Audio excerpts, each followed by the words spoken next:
Shalom Akim wa Akwathiam. First and foremost, I'd like to give all praises to Yahweh, Bahashim, Yahweh Shai, Bahashim Kakwadash.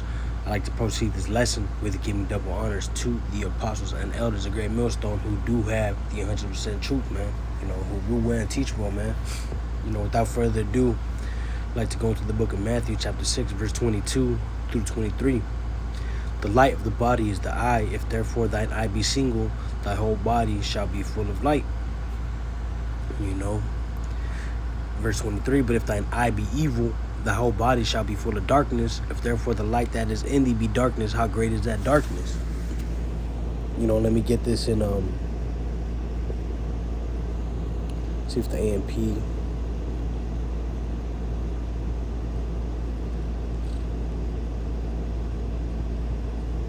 I'll get an AMP to, you know, further expound on it. Matthew chapter 6, verse 22 to 23. The eye is the lamp of the body. So if your eye is clear, spiritually perceptive, you know, spiritually keeping your eyes on things that matter, man. Putting your affections on things up in heaven and, you know, on things up above, man, not on things here on earth. It reads your whole body will be full of light, benefiting from Yahweh's precepts, man. You know, and because Yahweh Bashem Yahushua is the only truth, man. You know, the Christians like to say, so-called Jesus is the way, the light, the truth, you know, something to that effect. You know, they always say it, man. You know, but it's Yahushua, man. Yeah, it's Yahweh Bashem Yahushua, man. It's the only truth here, man. Verse 23, but if your eye is bad, spiritually blind, your whole body will be full of darkness, devoid of Yahweh's precepts. So if the very light inside you, your inner self, your heart, your conscience is darkness, how great and terrible is that darkness? You know? And this is I just wanted to go into this, man. You know, got to go to camp here in a couple minutes. But, you know, keeping our eye, you know, maintained, you know, on the truth, man. You know, keeping our eyes single on the truth, man, and, you know, maintain on the precepts of Yahweh Shem Yahushua, you know, studying, fasting, and praying, man. You know, getting out of the cares of this world, man. You know, transforming our mind, you know, renewing our mind. Let me get that precept, man.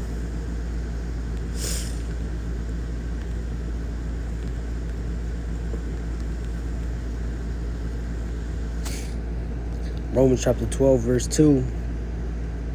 Let's see. I'm going to start at verse 1. Romans chapter 12, verse 1. I beseech you, therefore, brethren, by the mercies of Yahweh, that ye may present your bodies a living sacrifice, holy, acceptable unto Yahweh Shem Yahushua, which is your reasonable service, and be not conformed to this world, but be ye transformed by the renewing of your mind, that ye may prove what is that good and acceptable and perfect will of Yahweh Shem Yahushua, man. And that's what we, you know, we hope, you know, and that's the spirit we need to be in, man, you know, because we prisoners of hope, man. You know, we want to get out this flesh, man. You know, hey, life here in America, which is Babylon the Great, is hell, man. You know, this is hell, man. Physical hell, man. You know, being in this wicked, you know, kingdom rulership, you know, the queendom, you know, because Esau Edom, he's not fit to be king, man. That's why it says in 2nd Ezra chapter 6, verse 9, you know, Esau is the end of the world and Jacob is the beginning of it that follow it. Which means, you know, Esau Edom's, you know, reign is about to be over with, man. And the establishing of heaven on earth is about to be established, starting with 144,000, man, and 1/3, man, on earth, you know.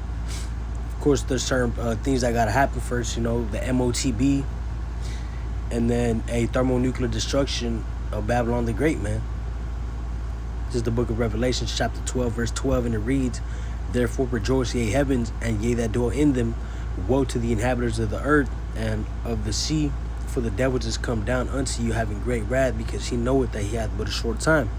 You know, Esau Edom knows he has a short time, man. you know.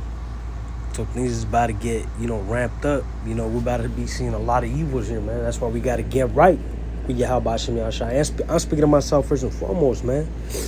We got to fight this bitch-ass, wicked, fucked-up-ass flesh every day from the morning we get up to the day we go to, to the time we go to sleep, man.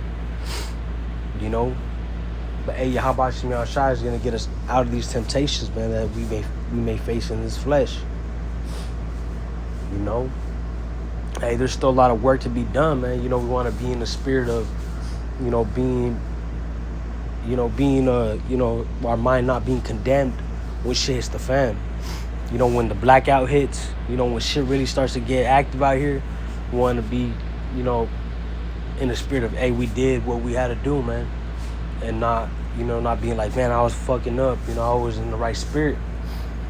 Hey, because, hey, you can get judged, man. And it's a fearful thing to fall into the hands of the living power, man. But with that, I'd like to give all praises to Yahweh, by Hashem Yahushua, by Hashem Kakwadash. I hope this lesson was edifying to the whole elect.